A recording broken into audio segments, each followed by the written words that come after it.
కూడా నేను తీసుకోవాల్సి వస్తుంది. మరి మనం పండుగలకు బుర్రల పండుగలో ఎంటర్ అయ్యాము, బుర్రల పండుగ ఆచరించాము, మరి బూర శబ్దము విన్నాము.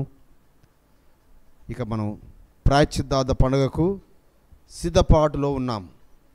ప్రాయశ్చిత్తార్థ పండుగలో మరి పరమ తండ్రి అందరితో మాట్లాడునట్లుగా, ఎందుకనగా వాక్యం అనగానే అందరితో మాట్లాడితేనే అది వాక్యం అనబడుతుంది. కాబట్టి ఈ దినమున మరి నేను కొన్ని నెలల నుంచి ఈ టాపిక్ గురించి నేను ప్రార్థిస్తూ వచ్చాను, కొన్ని నెలల నుంచి. కానీ పరమ తండ్రి ఈ దినమున అనుమతించారు. మరి వ్యభిచారములో పట్టబడిన స్త్రీని రాళ్లతో కొట్టి చంపవలసి ఉన్నది ధర్మశాస్త్రం ప్రకారం. కానీ అక్కడ మరి ఎందుకు ఎవరు కూడా ఏ ఒక్కరు కూడా కొట్టలేకపోయారు? ఎందుకు ఎవరు ఒక రాయి కూడా ఆమె మీద వేయలేకపోయారు? మరి అక్కడ యాషోవా మెస్సయ్య వారిని శోధిస్తున్నారు. ఎందుకనగా ఆయన అధికారం కలిగి ఉపదేశిస్తున్నాడు. ఆయన ఏ ఉపదేశం ఉపదేశించినా అధికారముతో ఉపదేశిస్తున్నాడు. ఈయనకి అధికారం ఎవరిచ్చారు అని ఈర్ష్యపడుతున్నారు, అసూయపడుతున్నారు. శాస్త్రులను పరిసయ్యులను పట్టుకొని సున్నము కొట్టిన సమాధుల్లారా అలా ఉన్నారు మీరు అని వారిని హెచ్చరిస్తున్నాడు. గొప్ప గొప్ప యాజక వంశంలో ఉన్న వారిని హెచ్చరిస్తున్నాడు. ఈయనని ఎలానైనా తప్పులలో పెట్టాలి, ఎలానైనా ఈయన ఇబ్బందుల్లో పెట్టాలి, ఎక్కడైనా ఈయనను మరి ఈయన శ్రమల పాలు చేసి ఎలాగైనా ఈయన యొక్క పీడ వదిలించుకోవాలి, ఈయనను చంపాలి అని మరి ఆ శాస్త్రులు పరిసయ్యులు ఈయన గురించే కాచుకుంటున్నారు. ఎప్పుడు ఈయన ఎక్కడ తప్పులలో మరి విడిపించాలి, పడేయాలా అని. నేను ఒక మాట చదువుతాను. 8వ అధ్యాయము 11వ వచనము. మైకు సంపతన్నకి ఇవ్వండి. మెసేజ్ విషయమై సంపతన్న ప్రార్థన చేస్తాడు. చదువుబడిన లేఖన యోహాను సువార్త 8వ అధ్యాయంలో 11వ వచనం నేను ఒకటి చదువుతాను, మిగతా మీరు చదివి సహకరించండి. ఆమె లేదు ఎలోహిం అనెను. అందుకు యాషోవా, నేనును నీకు శిక్ష విధింపను, నీవు వెళ్ళి ఇక పాపము చేయకుమని ఆమెతో చెప్పెను. ప్రార్థన.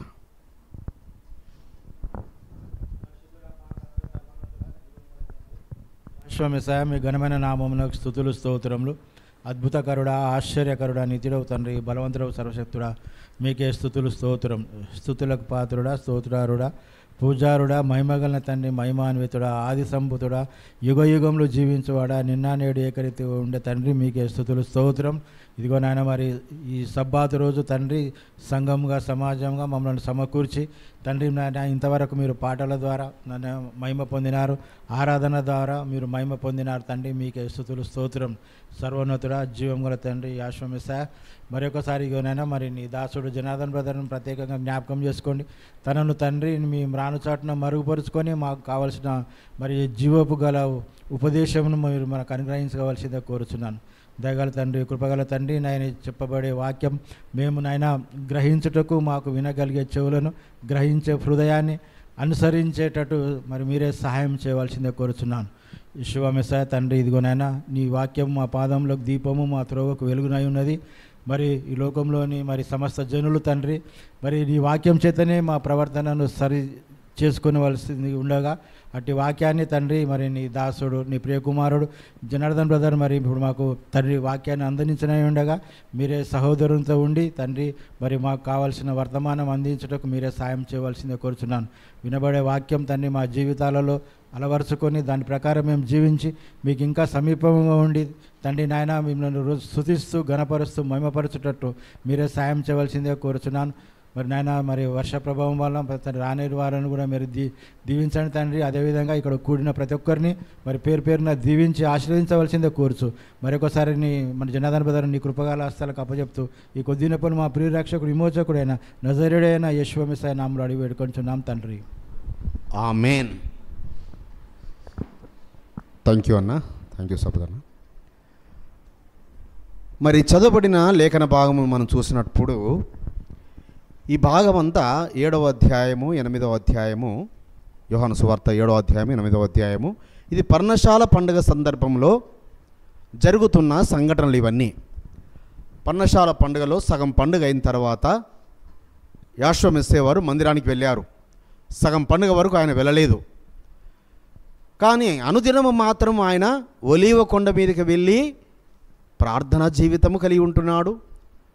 రాత్రులంతా ఆ యొక్క గెత్సేమన తోటలో, పగలంతా ఆయన సువార్త చాటుతున్నాడు. పగలంతా సువార్త చాటుచున్నాడు. అయితే సగం పండుగ అయిన తర్వాత ఆయన యెరూషలేమునకు వచ్చాడు. యెరూషలేములో మరి మందిరంలో నిలబడి ఉపదేశిస్తున్నారు. ఆ ఉపదేశిస్తున్న సమయంలో ఈయనను ఎలానన్నా ఈ పండుగలలో చంపాలే, ఈయన మీద నేరాలు మోపి తప్పిదములు మోపి ఈ యొక్క పండుగలో అతన్ని ఎలాగైనా చంపాలని శాస్త్రులు, పరిసయ్యులు, యాజకులు వీరందరూ కుట్ర పన్ని మరి ఇక్కడ మనము మొదటి 2 వచనాలు చూసినప్పుడు 8వ అధ్యాయము నుంచి 11 వచనాలు మనం ధ్యానించుకుందాము. యేషువ ఒలీవ కొండకు వెళ్ళెను. తెల్లవారగానే యేషువ తిరిగి ఆలయంలోనికి రాగా ప్రజలందరూ ఆయన యొద్దకు వచ్చిరి గనుక ఆయన కూర్చుండి వారికి బోధించుచుండెను. సో రాత్రులు ఏం చేశారట, ఆయన ఒలీవ కొండకు వెళ్ళారు, రాత్రంతా ప్రార్థన చేశారు. ఉదయకాలం వచ్చి తెల్లవారగానే వచ్చి ఆయన మందిరంలో ఆయన ఉపదేశిస్తున్నాడు. అందరూ ఆయన బోధను ఆశ్చర్యంగా ఈయన చెప్పే బోధ ఏంటిది, ఎక్కడి నుంచి ఆయన చెప్పగలుగుతున్నాడు, ఈయన ఒక వడ్లవాని కుమారుడు కదా, మన మధ్యలో సామాన్యుడిగా పెరిగిన వ్యక్తి కదా, ఈ పాండిత్యం ఎలా వచ్చింది ఈయనకు, ఈ ఆత్మ అభిషేకం ఎక్కడ వచ్చింది అని ఆయన బోధకు ఆశ్చర్యపడుతున్నారు. అప్పుడు మరి 3 వచనం నుంచి చూసినట్టయితే శాస్త్రులను పరిసయ్యులను వ్యభిచారమందు పట్టబడిన యొక్క స్త్రీని తోడుకొని వచ్చి ఆమెను మధ్యను నిలవబెట్టి, బోధకుడా, ఈ స్త్రీ వ్యభిచారము చేయుచుండగా పట్టబడెను, అట్టి వారిని రాళ్ళు రువ్వి చంపవలనని ధర్మశాస్త్రములో మోషే మనకు ఆజ్ఞాపించను కదా. అయినను నీవేమి చెప్పుచున్నావని ఆయన అడిగిరి. ఈ శాస్త్రులు పరిసయ్యులు అందరూ ఏంటి, అక్కడ ఎవరిని తీసుకొచ్చారు, వ్యభిచారంలో పట్టబడిన ఒక స్త్రీని తీసుకొచ్చి అక్కడ ఆయన ముందు నిలబెట్టి, అయ్యా, ఈ స్త్రీ వ్యభిచారం చేస్తుండగా పట్టబడింది, మరి మోషే గారు మనకు నియమించిన ధర్మశాస్త్రం చొప్పున రాళ్ళతో కొట్టి చంపాలని ఉంది కదా, మరి మీరేమంటారు, రాళ్ళతో కొట్టి చంపాలని ఉంది కదా, మీరేమంటారు అంటే అనగా ఆయనను ఏ రీతిగానైనా ఆయన మీద నేరం మోపాలని. కానీ దుర్మార్గులు వారు ఏం పాపం చేస్తున్నారో వారికి తెలియదు. వారు మోషే ధర్మశాస్త్రం అంటున్నారు, మోషే ధర్మశాస్త్రాన్ని వాళ్ళు ధ్యానించేవారు, ఉపదేశించేవారు, మోషే ధర్మశాస్త్రం ప్రకారమే అక్కడ తప్పు పని చేస్తున్నారు. వాళ్ళు మోషే ధర్మశాస్త్రం ప్రకారమే వారు తప్పు పని చేస్తున్నారు. ఏం తప్పు పని చేస్తున్నారు చెప్పగలరా? వారు మోషే ధర్మశాస్త్రం ప్రకారము వ్యభిచారంలో పట్టబడిన స్త్రీని రాళ్లతో రువ్వి కొట్టి చంపాలని ఆయన చెప్పాడు. పరమ తండ్రి చెప్తేనే కదా మోషే గారు రాసిపెట్టారు. మరి మోషే ధర్మశాస్త్రం ప్రకారం ఈమెను రాళ్లతో కొట్టి చంపాలి అని అనగానే ఆయన మనసులో హృదయంలో అనుకుంటున్నాడు, ఎవరు దుర్మార్గులారా, ధర్మశాస్త్రాన్ని బోధించే మీరే ధర్మశాస్త్రం ప్రకారం కాకుండా ధర్మశాస్త్రం విరుద్ధంగా నన్ను అడుగుతున్నారేంటి అని ఆయన ఏదో ఆ ఇసుకలో రాయడం మొదలుపెట్టాడు. ఏమైనా రాసి ఉండి ఉంటాడు చెప్పండి. ఆయన రాయడం మొదలుపెట్టాడు. ఈ మాట చదివిన తర్వాత మీకు అర్థమవుతుంది ఆయన ఏం రాశారో. ద్వితీయోపదేశకాండము 22వ అధ్యాయము 22వ వచనం. ద్వితీయోపదేశ కాండము చాలా జాగ్రత్తగా వినండి బిడ్డలారా. వాళ్ళు ధర్మశాస్త్రం ప్రకారం వాళ్ళు ఏం తప్పిదము చేస్తున్నారో ఇక్కడ యాషోమెస్సేవారు వారికే ఎత్తి చెప్తున్నాడు. ఒకడు మగనాలతో క్షీణించుచుండగా కనబడిన ఎడల వారిద్దరూ అనగా ఆ స్త్రీతో శయనించిన పురుషుడును ఆ స్త్రీయును చంపబడవలెను. అట్లు ఆ చెడుతనమును ఇజ్రాయెల్లో నుండి పరిహరించుదురు. ఇక్కడ మగనాలితోనే ఉంది. అంటే మగనాలి అనగా భర్త కలిగిన స్త్రీ అని అర్థం. భర్త కలిగిన స్త్రీ అంటే పెళ్ళైన స్త్రీ ఒక వేరే పురుషునితో గనుక వ్యభిచారము చేస్తుంటుండగా వారిద్దరు పట్టబడితే ఏం చెయ్యాలి? ఎవరిని చంపాలి? అక్కడ స్త్రీని ఒక్కదాన్నేనా? ఇద్దరిని, ఆ పురుషుణ్ణి ఆ స్త్రీని ఇద్దరిని రాళ్లతో రువ్వి చంపాలి. మరి పురుషుని అక్కడ ఏం చేశారు? పురుషుణ్ణి ఎక్కడ వదిలిపెట్టారు? అంటే వాళ్ళు లంచం తీసుకొని వదిలిపెట్టారా? లేకపోతే వాడు ధనవంతుడని వదిలిపెట్టారా? దేన్ని బట్టి వదిలిపెట్టారు? అనగా వారు ధర్మశాస్త్రము ప్రకారమే, మోషే ధర్మశాస్త్రం ప్రకారమే వారు చేయడం లేదు అని అక్కడ ఇసుకలో రాస్తున్నాడు. వారు రాస్తూ ఉంటుండగా మరి ఆ ఇసుకలో రాస్తున్నది అటువైపు చూడకుండా ఏమయ్యా మౌనంగా ఉన్నావేంటి, చెప్పవేంటి అంటే అక్కడ రాస్తున్నాడు. మరి వ్యభిచారంలో పట్టబడిన పురుషుడు ఎక్కడా? ఏమని రాసి ఉంటారు యాషోమెస్సేవారు? వ్యభిచారంలో పట్టబడిన స్త్రీని తీసుకొచ్చారు, మరి పురుషుడు ఎక్కడా అనగానే ఇక వారి నోట్లలో మాటలు మరి వెలక్కాయ పడిపోయినట్టు అయిపోయింది.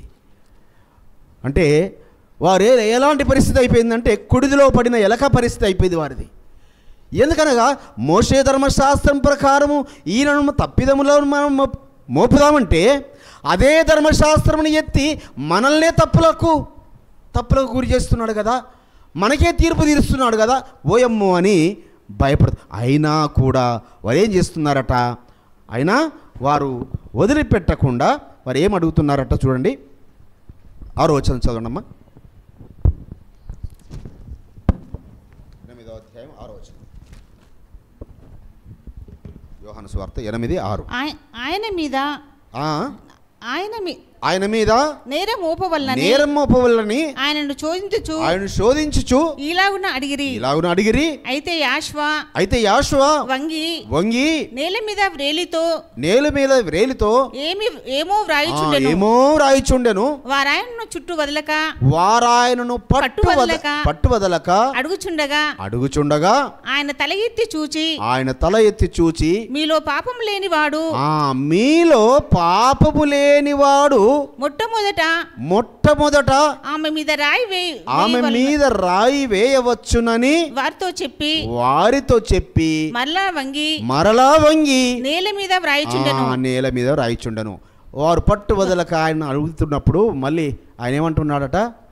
మరి నాయనలారా, అయితే ఆమె వ్యభిచారంలో పట్టబడింది కదా, మీలో మీ గుంపు మొత్తములో పాపము చేయని వాడెవడో వాడు మొట్టమొదటగా రాయి వేయండి. మీలో పాపము చెయ్యని వాడెవడో వాడు మొట్టమొదటగా రాయి వేయండి అని మళ్ళీ రాయడం మొదలుపెట్టాడు. ఏమి రాసి ఉంటాడు చెప్పండి? మళ్ళీ రాయడం మొదలుపెట్టాడు. ఇప్పుడేం మొదటిసారి ఏమని రాసి ఉంటాడు? వ్యభిచారులు పట్టబడిన పురుషుడు ఎక్కడా అని రాశాడు. ఇప్పుడు మీలో పాపము చేయని వాడు మొట్టమొదటగా రాయి వేయమంటున్నాడు. ఇప్పుడు ఏం రాసి ఉంటాడు చెప్పండి? ఇప్పుడు ఏం రాయడం మొదలుపెట్టి ఉంటాడు చెప్పండి? కీర్తన గ్రంథము 90వ అధ్యాయము, ఇది ఇలా పెట్టుకోండి. కీర్తన గ్రంథము 90వ అధ్యాయము 8వ వచనం చదవండి. మా దోషములను నీవు నీ ఎదుట నుంచుకొని ఉన్నావు. నీ ముఖకాంతిలో మా రహస్య పాపములు కనబడుచున్నవి. ఏంటి?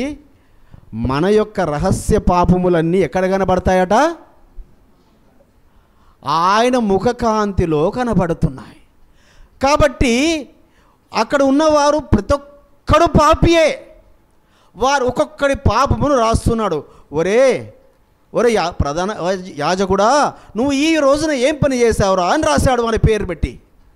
ఓయమ్మో, నా సంగతి ఈయనకి ఎలా తెలిసిపోయింది, నా పాపం ఎక్కడ ఈయనకి తెలిసిపోయిందని వాడు పారిపోతున్నాడు. ఇలా ఒక్కొక్కరి పాపాల చిట్ట ప్రతి ఒక్కడిది వాళ్ళ పాపాల చిట్ట రాస్తున్నాడు. సో వారి గుండెలు బద్దలైపోతున్నాయి. వారు ఒక్కొక్కరు భయపడి, సో ఈయన రాస్తూనే ఉన్నారు వంగి, ఇంకా వాళ్ళ ముఖం చూడడం లేదు. ఎవడు రాయి వేస్తాడో చూస్తాడు. ఎందుకంటే ఈ రాసిన దానికి విరుద్ధంగా, వాళ్ళు ధర్మశాస్త్రానికి విరుద్ధంగా పాపము చేసిన వారు, ధర్మశాస్త్రానికి విరుద్ధంగా జీవితాలు జీవిస్తూ, ధర్మశాస్త్రం విరుద్ధంగా పాపాలు చేస్తూ, సో వ్యభిచారంలో పట్టబడిన స్త్రీని, ఆ పురుషుని వదిలిపెట్టి స్త్రీని పట్టుకొచ్చేసి, సో ఎవరు శిక్ష వెయ్యాలి? ఏ పాపము చెయ్యనివాడు. మీలో ఏ పాపము చేయనివాడు మొట్టమొదటి రాయి వేయండి అనగానే సో ప్రతి వారి యొక్క రహస్య పాపాలన్నీ ఆయన ముఖకాంతిలో కనబడుతూ ఉండగానే ఒక్కొక్కరి పాపాల చిట్ట ఆయన రాస్తూనే ఉన్నాడు. చూడము 7-8 వచనాలు చూసినట్టయితే, వారాయనను పట్టు వదలక చదివాం కదా ఓకే. ఆయన మరి అది కాకుండా కీర్తన గ్రంథంకి వెళ్దాము.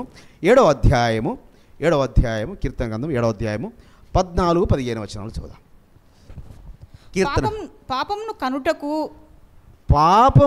కనుటకు వాడు ప్రసవ వేదన పడుచున్నాడు. చేటును గర్భమున ధరించిన వాడై అబద్ధమును కనియున్నాడు. వాడు గుంట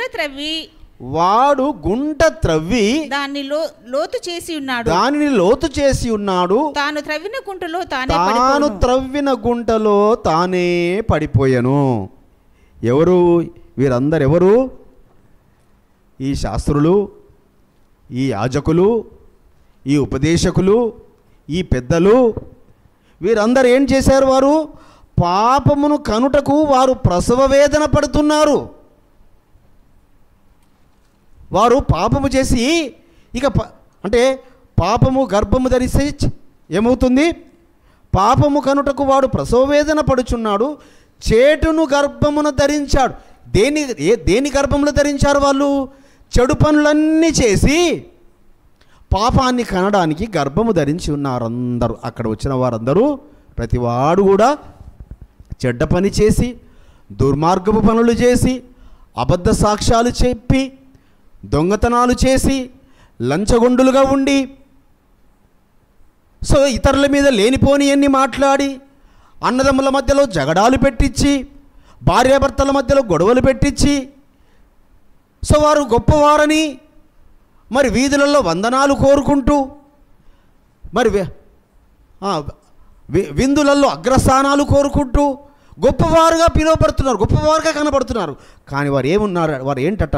పాపమును కనుటకు వాడు ప్రసవ వేదన పడుచున్నాడు. చేటును గర్భమున ధరించిన వాడై అబద్ధమును కని ఉన్నారు. అంటే వాళ్ళు అబద్ధికులు. అక్కడికి వచ్చిన ప్రతి ఒక్కడు కూడా ఎవరై ఉన్నారు? వారు అబద్ధికులై ఉన్నారు.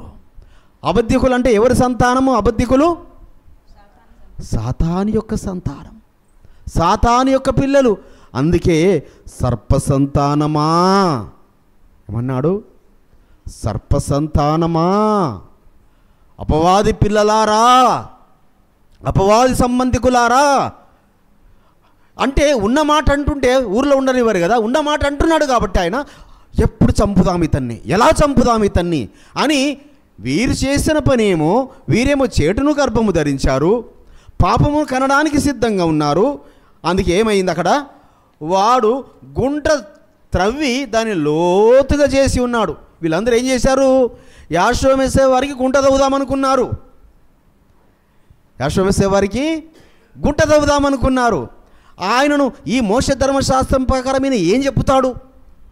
ఈ స్త్రీని కొట్టమంటాడా, కొట్టొద్దంటాడా, చంపమంటాడా, చంపొద్దంటాడా? ఎందుకంటే ఈయన ఎక్కడ కానీ ప్రతి వారిని క్షమిస్తూ వస్తున్నాడు, నేను పాపులను పిలువవచ్చాను అని అంటున్నాడు. రోగులకు వైద్యుడు అవసరము అని అంటున్నాడు. నేను రోగులను స్వస్థపరచడానికి వచ్చానంటున్నాడు. సో పాపులను ప్రేమించాడు, కానీ పాపమును ప్రేమించాడు ఆయన. ఎవరిని ప్రేమించాడు? పాపములో పడి ఆ సమర స్త్రీ యొక్క ఆ గాథంతా విరిగి తెలియదా? సమర స్త్రీ వచ్చినప్పుడు, అమ్మా నీ భర్తను తీసుకురాపు అనగా, అయ్యా నాకు భర్త లేడంటే, నిజమే చెప్పావు తల్లి, ఇంతకుముందు నీకు 5 భర్తలుండిరి, ఇప్పుడు ఉన్నవాడు కూడా నీ భర్త కాడు అని ఆమె కథ చెప్పేసరికల్లా ఆమె వెళ్ళి సమరయ ప్రాంతములంతా సువార్త చాటింది. నా బ్రతుకునంతా చెప్పేశాడు, నా బ్రతుకునంతా, నా బండారం అంతా బయటపెట్టాడు, నా పాప జీవితమునంతా చెప్పాడు అని ఆమె ప్రకటించిన సువార్త మరి అది మారు మ్రోగింది. ఆ యొక్క సమరయ పట్టణస్తులందరినీ ఒక వ్యభిచారిణి అయిన స్త్రీ, ఒక సమరయ స్త్రీ అనేకులను రక్షణలోకి నడిపించగలిగింది. కానీ ఈ ధర్మశాస్త్రోపదేశకులు, ఈ ధర్మాన్ని బోధించేవారు, ఈ ధర్మాన్ని ధ్యానించేవారు, వారు అబద్ధికులై, వారు పాపమును గర్భమును చెడును గర్భమును ధరించి వారు పాపమును కనడానికి సిద్ధంగా ఉన్నారు. అందుకే వారు ఈయనకు గుంట తవ్వారు. వాడు గుంట త్రవ్వి దాన్ని లోతు చేసి ఉన్నాడు. తాను త్రవ్విన గుంటలో, వారు తవ్విన గుంటలో ఎవరు పడ్డారు? ఇప్పుడు ఈ శాస్త్రులు, యాజకులు, వీరందరూ ఈయనను ఏమో తప్పులలో మనం ఏం వేసేస్తామంటే వారే తప్పు అని అక్కడనట ఏం జరిగిందట? పెద్దవారు మొదలుకొని 9వ వచనం చూడండి. పెద్దవారు మొదలుకొని చిన్నవాని వరకు ఒకని వెంట ఒకడు బయటికి వెళ్ళిరి. యేషువ ఒక్కడే మిగిలెను. ఆ స్త్రీ మధ్య నిలవబడి ఉండెను. ఏంటట వీరు ఏం చేశారట? ఒకరి తర్వాత ఒకరు ఏ ఒక్కరు కూడా రాయి వేయకుండా, ఎందుకనగా ప్రతి ఒక్కరి పాపాల చిట్ట ఆయన రాస్తూనే ఉన్నాడు. ఒక్కొక్కరి పేరు, వారి పేరు, వారు ఏ డేటున, వారు ఏ దినమున, వారు ఏ చోట, వారు ఎక్కడ పాపము చేశారు, ఏ పాపము చేశారు, ఏ నరహత్య చేశారు, ఏ దొంగతనము చేశారు, ఏ అబద్ధ సాక్ష్యం చెప్పారు, డేట్లతో యుక్తంగా రాస్తున్నాడు. వారి పేర్లతో యుక్తంగా, వాళ్ళ వంశాలతో యుక్తంగా రాస్తున్నాడు.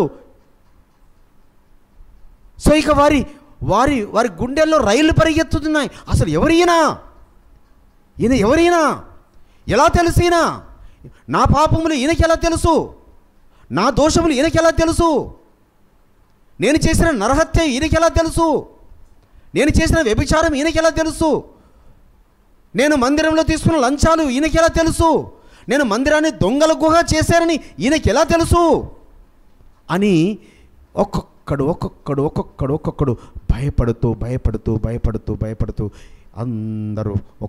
అందరూ పారిపోతూ వచ్చారు అక్కడి నుంచి. ఆ స్త్రీ మీద ఎవరైనా రాయి వేశారా? సో పెద్దవాడు మొదలుకొని చిన్నవారి వరకు, పెద్దవాడు అనగా యాజకులు, శాస్త్రులు, పరిసయ్యులు, వారు మొదలు పెట్టుకొని మామూలు విశ్వాసుల వరకు అందరూ కూడా, అంటే చిన్నవారు అంటే చిన్నపిల్లలు కాదు, చిన్నపిల్లలు వేయడానికి రాలేదు అక్కడికి. సో ప్రతి ఒక్కొక్కడు ఎందుకనగా వారి పాపాల చిట్టానంతా ఆయన రాస్తున్నాడు. అనగా ఆ యొక్క కీర్తన గ్రంథంలో రాయబడిన మాట వారికి గుర్తొచ్చుండుంటుంది. ఓహో, మా రహస్య పాపములన్నీ ఆయన ముఖకాంతిలో కనబడతాయి కదా. మేము చేసే పాపాలు ఎవరు చూడడం లేదనుకుంటున్నాము, మా పాపములు ఎవరు కనబడడం లేదనుకుంటున్నాము. మా రక్షక రేకులు వెడల్పు చేసుకొని మేము వీధులలో వందనాలు కోరుకుంటూ, గొప్పవారు, గొప్ప సేవకులు. ఈ రోజులలో బిడలారా చెప్తున్నాను, సేవకులు సైతము అలానే ఉన్నారు. కొందరు గురించి సేవకుల గురించి వింటుంటుంటే అసలు వాళ్ళు ఈ యొక్క పరిశుద్ధ గ్రంథాన్ని ఎందుకు చేతపట్టుకున్నారా అనిపిస్తుంది. ఈ నిప్పు లాంటి గ్రంథాన్ని వాళ్ళు ఎలా చేతపట్టుకుని, ఇది నిప్పు కదా, దీన్ని పట్టుకుంటే కాలిపోతామని తెలియదా వారికి? అగ్ని ఆరదు, పురుగు చావదు, ఆ చోటుకు వెళుతామని తెలియదా వారికి? నేను సేవకులైన వారి గురించి చెప్తున్నాను. సేవకులైన వారి గురించి చెప్తున్నా, సేవకుల కుటుంబాల గురించి చెప్తున్నాను బిడ్డలారా. కాబట్టి సేవకులే అలా ఉంటే మామూలు విశ్వాసులు ఎలా ఉంటారు? సంఘాన్ని నడిపించే నాయకులే అలా ఉంటే వారు పిల్లలుగా పెంచుతున్న విశ్వాసులు ఎలా ఉంటారు? సో సంఘ కాపరులకు 2 కాపురాలు 3 కాపురాలు కాపరులకు. సో ఎంత భయంకరమైన రోజులలో ఉన్నాము. ఇలాంటివన్నీ వింటుంటుంటే అసలు ఏ లోకంలో ఉన్నాం మనము? నిజముగా సొదొమ గొమొర్రా కన్నా భయంకరమైన రోజులలో ఉన్నాము బిడలారా. మనం ఏ రోజులలో ఉన్నాము? సొదొమ గొమొర్రా కన్నా భయంకరమైన రోజులలో ఉన్నాం. కాబట్టి ఇలాంటి సొదొమ గొమొర్రా రోజుల్లో కన్నా మనం భయంకరమైన ఉన్న రోజులలో మనము గనుక ఆయన దృష్టికి అనగా ఆయన ముఖకాంతిలో మనము నిందారహితులముగా, నిర్దోషులముగా, పరిశుద్ధులముగా, పవిత్రులముగా కనబడితే ఇక నిత్యము మనము ఆయనతో నాట్యాలు చేస్తూ ఆయన సన్నిధిలో ఆయన దూతలతో కలిసి గడపడమే. అందుకేనట పరలోకంలో వీరు పరలోకం చేరుతావారు అన్నవారు ఎవరు ఉండరట. వీరు పరలోకంలో ఉంటారు అన్నవారు ఎవరు ఉండరట. అక్కడ అనుకొనని వారు ఉంటారట పరలోకంలో. పరలోకంలో వీరు చేరుతారనుకున్న వారు ఉండరట అక్కడ. ఎందుకనగా వారు గొప్పవారుగా పిలువబడుతున్నారు, గొప్పవారుగా నటిస్తున్నారు. అంతర నటన నటన నటన నటన జీవితాలు.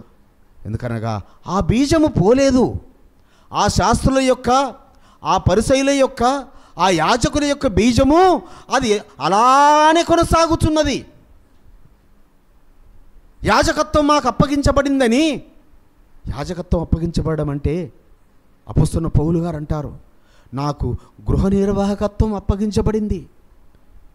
నేను భయముతో, భక్తితో, వణుకుతో దినదినము నా ఘటము నలగొట్టుకుంటున్నా. దినదినము నా ఘటమును నలగొట్టుకుంటున్నా, దాన్ని లోబర్చుకుంటున్నా. బిడ్డలారా, దినదినము మనం ఏం చేసుకోవాలి? మన ఘటాన్ని నలగగొట్టుకోవాలి, దాన్ని లోబర్చుకోవాలి దాన్ని. ఎందుకంటే పాపపు లోకములో పాపం వైపుకు మనల్ని పాపం వినేటట్టుగా చేస్తుంది. మనము ఈ పాపపు లోకము పాపము చూసేటట్టు చేస్తుంది. ఈ పాపపు లోకము దుర్మార్గత చేసేటట్టుగా చేస్తుంది ఈ లోకం మనల్ని.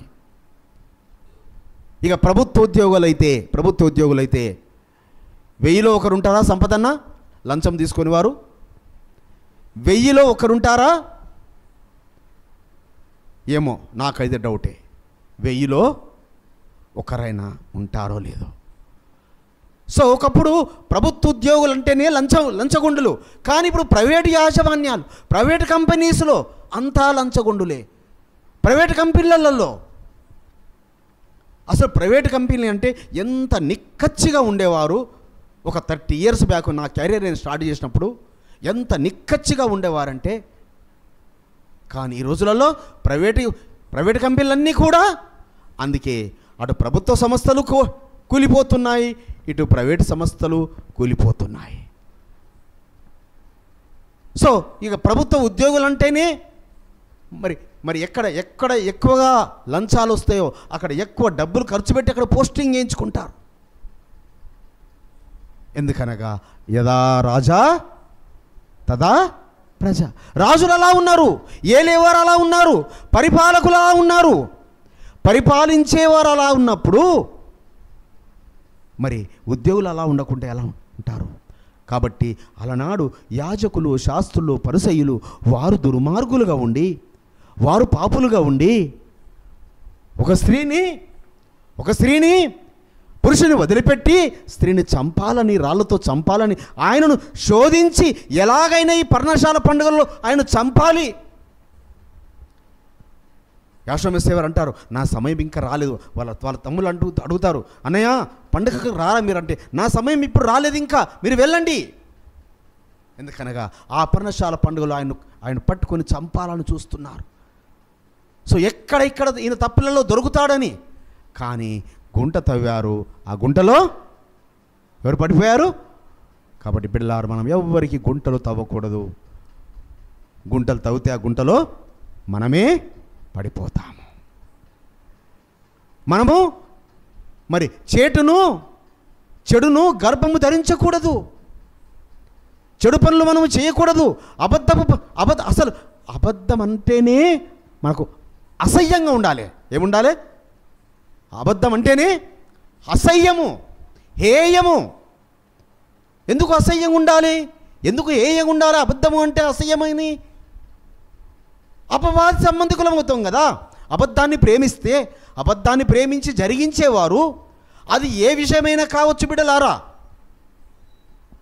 అది ఏ విషయమైనా నీ నోట అబద్ధమనేది వస్తుందంటే నువ్వు అబద్ధకుని జనకుని యొక్క సంతానమే. నీ గుంటను నువ్వు తవ్వుకుంటున్నట్టే లెక్క. నువ్వు అనేకులకు అందుకే చేయి పెట్టి ఇలా చూపిస్తారు, కానీ మిగతా 4 వేళ్ళు మనల్ని చూపిస్తాయి అనేది గ్రహించరు. సో ఈజీగా ఆమె మీద నేరం మోపడానికి వారు పూనుకున్నారు. కానీ మరి చివరికి వారే తవ్విన గుంటలో వారు పడవలసి వచ్చింది. అప్పుడు అంటున్నారు యాషమెస్సేవారు 10వ వచనంలో, యాషువా తల ఎత్తి చూచి అమ్మా వారెక్కడ ఉన్నారు? ఎవరునూ నీకు శిక్ష విధింపలేదా అని అడిగినప్పుడు అప్పుడు ఆయన ఇక అందరి చుట్టాలన్నీ రాశాడు. ఎందుకంటే వాళ్ళ ముఖాలు అక్కడ వచ్చిన వారి వ్యక్తులు ఏంటో వారి ముఖాలు చూడకుండానే ఒక్కొక్కరి పేరు రాస్తూ వారి పాపాల చిట్ట రాస్తున్నాడు. అది చూస్తున్నారు. భయమో అని వారి పారిపోతున్నాడు. ప్రతి ఒక్కడు పారిపోతున్నారు. చివరికి లేచి అడుగుతున్నారు, ఏంటమ్మా నిన్ను ఏ ఒక్కరూ శిక్షించలేదా? ఏ ఒక్కరు నిన్ను రాయితో కొట్టలేదా? ఎలా కొడతారు చెప్పండి. అక్కడ ఉన్నది ఎవరు? సృష్టికర్త అయిన మనుష్య కుమారుని రూపంలో ఉన్న సృష్టికర్త.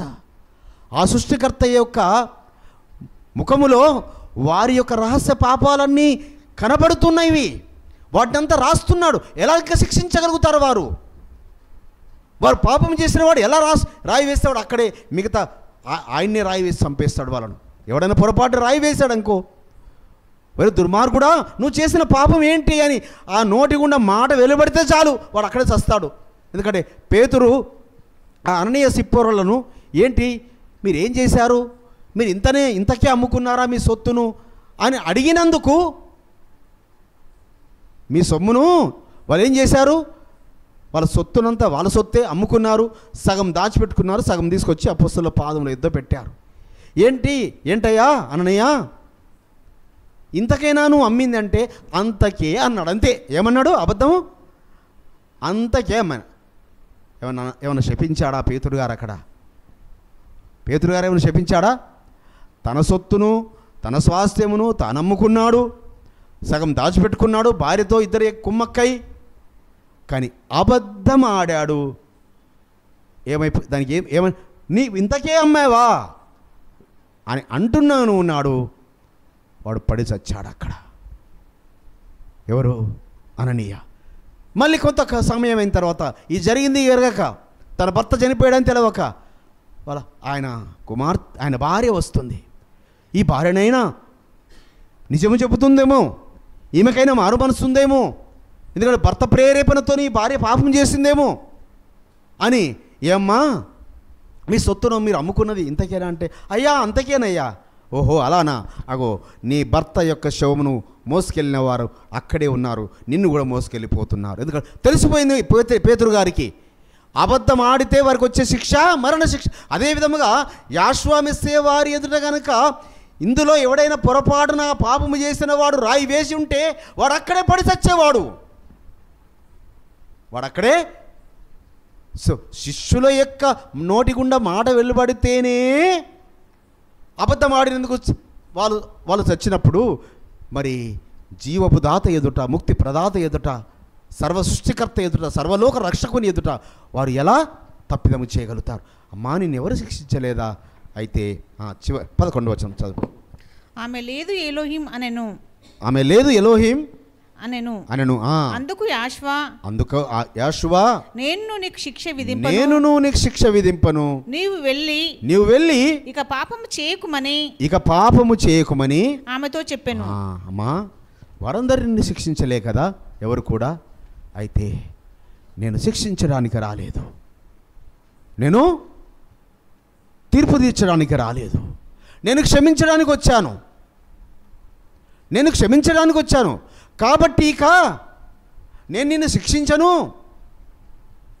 కానీ ఇక నుంచి నువ్వు పాపము చేయకుండా పరిశుద్ధ జీవితాన్ని జీవించు. ఇంకా ఆమె పాపం చేస్తుందో చెప్పండి. సమరయ స్త్రీ అట. మరి ఎడిసన్ గారు చెప్పారు, మీకు ఎందరికి గుర్తున్నది? ఎడిసన్ గారు మెసేజ్ చెప్పారు సమరయ స్త్రీ గురించి. వాళ్ళు మొత్తం 5 అక్క చెల్లెళ్ళట. ఆ 5 అక్క చెల్లెళ్ళు చేసిన సువార్త ప్రపంచ దేశాలను, సముద్రాలను దాటి వెళ్ళిందట. వాళ్ళు చేసిన ఆ సమర స్త్రీ యొక్క అక్క చెల్లెలను 5 మొత్తం వారు చేసిన సువార్త సముద్రాలు, నదులు దాటి, దేశాలను దాటి వెళ్ళిందట వారు చేసిన సువార్త. అంటే ఒక్క వేశ్యను సమర స్త్రీని, ఆమె యొక్క చరిత్ర అంతా చెప్పినాడు. మరి ఈ దుర్మార్గులందరూ, ఈ పాపాల చిట్ట అంతా వీరిది రాశాడు కదా. మరి వీరందరూ మార్పు చెంది వీరందరూ ఎలాంటి గొప్ప గొప్ప శిష్యులు తయారవ్వాల్సింది. కానీ సిగ్గుతో, అవమానముతో తల వంచుకొని మళ్ళీ వారి ముఖం ఎన్నట ఇంకా ఆయన ఎదుట ఎన్నడు ఇంకా పలకకుండా, ఆయన ఎదుట ఎన్నడు కనబడకుండా పారిపోయారు. అందుకే అమ్మ, నేను కూడా నిన్ను శిక్షించను, కానీ ఇక పాపము చేయకుము, ఇంకా పాపము చేయకుము. ఎందుకనగా బిడ్డలారా, యాషోవా మెస్సేవారు మొట్టమొదటిసారిగా ఆయన వచ్చింది తండ్రి పిల్లల సంబంధముతో వచ్చాడు. తల్లిదండ్రులు బిడ్డలు తప్పిదం చేస్తే ఏం చేస్తారు చెప్పండి? తల్లిదండ్రులు మన పిల్లలు తప్పిదం చేస్తే ఏం చేస్తాం? మరణానికి అప్పగిస్తామా? జైలుకి అప్పగిస్తామా? పోలీస్ స్టేషన్కి అప్పగిస్తామా? క్షమిస్తాము, హెచ్చరిస్తాము. అదేవిధంగా ఆయన తండ్రిగా వచ్చాడు క్షమించడానికి. అందుకే బిడ్డలు గుర్తుపెట్టుకోండి, పాపిని ప్రేమించాడు యాషోవా మెస్సేవారు, కానీ పాపమును కాదు సుమా, పాపమును కాదు, పాపమును ద్వేషించాడు ఆయన. సో పాపమును విడిచిపెట్టమన్నాడు ఆయన పాపిని. అందుకే యోహాను సువార్తలో 3వ అధ్యాయము ఒక మాట ఉంటుంది, 17వ వచనం. యోహాను సువార్త 3వ అధ్యాయం 17వ వచనం. లోకము తన కుమారుని ద్వారా రక్షణ పొందుటకే గాని లోకమునకు తీర్పు తీర్చుటకు ఎలోహిం ఆయనను లోకంలోనికి పంపలేదు. జాగ్రత్తగా చూడండి, ఈ మాట అండర్లైన్ చేసుకోండి మీ హృదయమైన పలక మీద. లోకము కుమారుడికి వచ్చిన ఆయన ద్వారా రక్షణ పొందుటకే గాని, రక్షించుటకే కానీ, అంతేకాని శిక్షించడానికి, తీర్పు తీర్చడానికి కాదు. మరి సర్వలోక రక్షకుడు, సర్వాధిపతి ఆయననే తీర్పు తీర్చినప్పుడు, ఆయననే శిక్షించినప్పుడు ఇంకెవడికి ఈ భూమి మీద అధికారం ఉన్నది తీర్పు తీర్చడానికి? ఇతరులకు తీర్పు తీర్చే అధికారం మనకి ఎక్కడున్నది? కాబట్టి మనము ఎవరికి వారమే, అందుకే మీకు మీరు తీర్పు తీర్చుకోండి, ఎవరికి వారు. ఇప్పుడు మనము ప్రాయశ్చిత్తాద పండుగ ముందు ఎవరికి వారు మనము తీర్పు తీర్చుకుందాము. మనలోని దోషములు ఎలా ఉన్నవి, మనలోని తప్పిదములు ఎలా ఉన్నవి, మన రహస్య పాపములు ఆయన ముఖములో ఎలా కనబడుతున్నవి, మన రహస్య ఆలోచనలు, మన అంతరంగాలను పరిశోధించే ఆయన. బిడ్డలారా, మన పై రూపాన్ని కాదు, పై వేషధారణ కాదు, పై మాటలను కాదు. చాలా తీయగా మాట్లాడతారు. అబ్బా, అసలు వీళ్ళు అలాంటి పని చేస్తారా? వీళ్ళు ఇలాంటి తప్పిదం చేస్తారా? వీళ్ళు దొంగతనం చేస్తారా? వీళ్ళు నరహత్య చేస్తారా? కొందరు అప్పుడప్పుడు మనకు కనబడుతూ ఉంటుంటారు. ఆ బంగారం షాపులు లూటీ చేసిన వాళ్ళు, నరహత్య చేసిన వాళ్ళు, బందిపోట్లు మరి కనబడుతుంటారు. తొట్టి గ్యాంగ్ అని రకరకాల ఏదో గ్యాంగులు కనబడుతుంటారు. వాళ్ళ ముఖాలు చూస్తుంటే ఎంత అమాయకంగా కనబడతారు. ఏమి చదువుకోని, అసలు వీళ్ళేమి, అయ్యో వీళ్ళు అలాంటి పనులు చేశారా అన్నట్టుగా. అనగా లోకము నటన అలా ఉన్నది. బిడలారా, మరి ఆయన రక్తము చేత కడగబడిన మనము, ఎందుకంటే ఆయన మనల్ని శిక్షించడానికి కొరకు రాలేదు, ఆయన తీర్పు తీర్చడానికి ఆయన రాలేదు, ఆయన మనల్ని రక్షించడానికే వచ్చాడు. కాబట్టి బిడ్డలారా, మీకు ఇంకొక తరుణం ఇస్తున్నాడు. గత సంవత్సరం అంతా నువ్వు తెలిసి తెలియక, అది తప్పు అని తెలిసి కూడా, లేక తప్పు అని తెలియక, లేక నీ దేహమును బట్టి, నీ పరిస్థితులను బట్టి, నీ అంతరంగాన్ని బట్టి, లేక అపవాది శోధకుడు నిన్ను శోధించిన దాన్ని బట్టి నువ్వేదైనా తప్పిదము చేసినవేమో జ్ఞాపకం చేసుకో. ఇప్పటి నుంచి జ్ఞాపకం చేసుకో. ఇంకొక 4 రోజులు సమయం ఉంది. దినదినము పశ్చాత్తాపడు. ఆ రోజు ఒక్కరోజు పశ్చాత్తాపడం కాదు, దినదినము పశ్చాత్తాపడు, క్షణము పశ్చాత్తాపడు. అయ్యా నన్ను క్షమించు, నేను నీకే విరుద్ధంగా నేను పాపం చేశాను,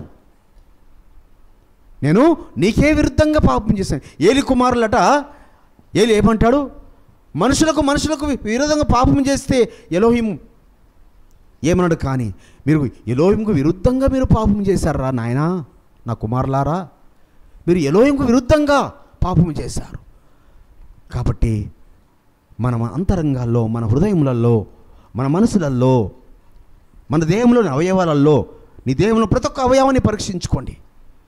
నీ దేహంలోని ప్రతి ఒక్క అవయవాన్ని, ఏ అవయవము పోయినసారి భగవాను 7 విషయాల గురించి చెప్పాడు. 7 ఆయనకు అసహ్యమైన ఉన్నవి అని. సో ఆ 7 అసహ్యమైనవి నీలో ఏమైనా ఉన్నాయా నీవు పరీక్షించుకొని, ఆ హేయమైన నువ్వు తీసివేసుకొని నువ్వు సిద్ధపడినప్పుడు నువ్వు క్షమించబడతావు బిడ్డ. సో ఎందుకనగా ఆయన క్షమించడానికి వచ్చాడు, ఆయన శిక్షించడానికి రాలేదు. కానీ రెండవసారి వస్తున్నాడు తాట తీయడానికి. మొదటిసారి ఎందుకు వచ్చాడు?